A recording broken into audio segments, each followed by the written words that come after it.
السلام عليكم ورحمة الله وبركاته دمان بأصحاب قاليقا كحرن إن بيوت سو دواده هديad nagu cusubtahay please subscribe noo saar channelka hadiad hore noola joogtayna soo dhawow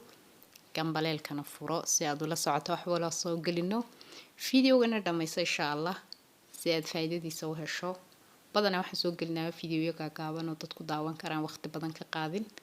maanta maxaan idin wadnaa walaalaha qaaligan jecelnay maanta waxaan wadnaa xinni ama cilaan one time ka ama xinahan diyaarsan marka lugtaas aynu ku sawiri doonaa maanta qaabiro qurux badan oo fudud oo qof walba samaysan karayo marka waxaan ugu talagalnay in qof kasta oo xinaha aqoon badan u lahayn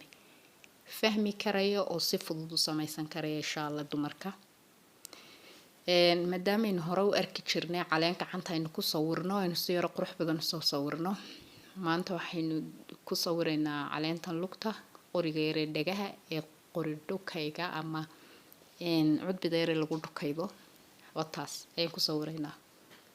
caleen yar oo qurux badan oo soo jiidan doonta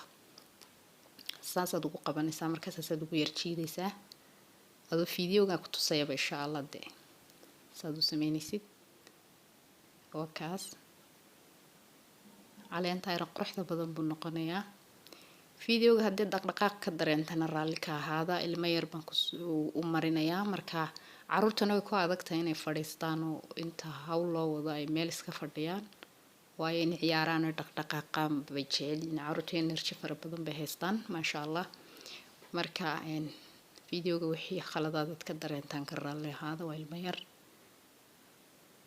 saasaad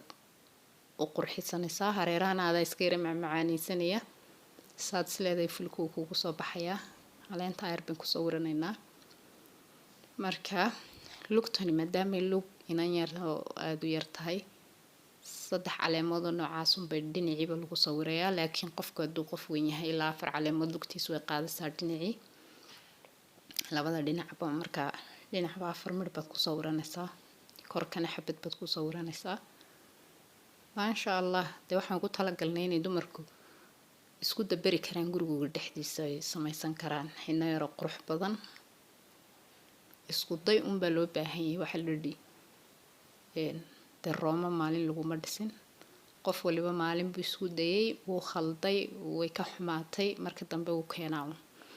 marka waxaan idinku dhiirigelinaa insha Allah wax adag adduunka ma jiraan wax walba isku day buu u baahan yahay marka qofkii xinaha yara jeclaysanay inuu marsado inuu isku dayo ku dhiirigelinaa maalin haddii ka xumaato maalin kale ka xumaato maalinta saddexaadna saxda laga yaabaa adduunka oo dhan waa sida wax wala kugu adag waad samayn kartaa markaas isku dayguna waa muhiim taasaan idinku dhiirigelinaa mar walba wakaas maasha Allah tabaarakallah wixii noo soo baxay xinaha yar dhindhinta de marka inta yar dhac ku siisid ilmahaaga ama ay qof weyn buu marisid maxaa koofeer uga baahan tahay halkan waxa kale oo ka raali gelinayaa qolyaha koofeerada markastaan ilaahdo koofeer looma baahna